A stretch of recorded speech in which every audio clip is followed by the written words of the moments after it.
তারপরে দেখছিলাম আমার দিদির গয়না বানিয়েছে, আর সেই দিন কিন্তু দিয়ে গেছে, মানে লোক যার কাছে বানিয়েছে সেই দিনই দিয়ে গেছে।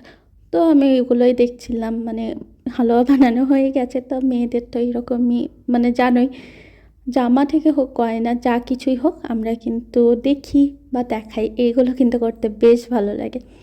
আর এই যে কানেরটা দেখছো, কানেরটাও বেশ ভালোই লাগছিল, কিন্তু কৌটোগুলো দেখো কীরকম দিয়েছে। আমিও কিন্তু কয়েকদিন আগেই বানিয়েছি ওনার কাছেই। তো কৌটোগুলো ওই রকম দিয়েছে, একদমই অসহ্যকর।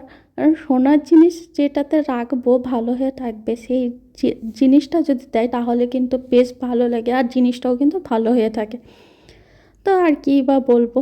আর এখানে কিন্তু আমার দিদি দেখো, মানে ওটাকে শাখা, সরি, পলার যে বালাটা দেখছো, এটা কিন্তু সাইজটা একটু বড়ই নিয়ে নিয়েছে। তো পরে এখন মানে পস্তাচ্ছে, তো এখন কোনো লাভ নেই। ইনশাল্লাহ আমার দিদিকে মোটা করে দেয় আল্লাহ, তো এটা কিন্তু পারফেক্ট হবে। না, এর আগে কিন্তু যদি রুলি বা অন্য চুড় যেগুলোই পরে সেগুলো কিন্তু পরলে এটা ঠিক হবে, কিন্তু একটু বেশি বড় হয়েছে। আমি নিজেও পরে দেখে নিচ্ছিলাম, ডিজাইনটাও বেশ ভালোই, আর কানেরটাও বেশ ভালো লাগছিলো। আর এইগুলো কিন্তু জিজ্ঞাসা করো না কত আছে কি, কারণ আমি এইগুলো কিন্তু বুঝি না, আর জানিও না এগুলো কতটা আছে কি। তো এগুলোই আমরা দেখছিলাম। আর এই দেখো কৌটোটার জন্য কিন্তু আমি কি বলবো, আমারও খুব খারাপ লাগছে, কারণ আমারও এরকমই কৌটো দিয়েছিল।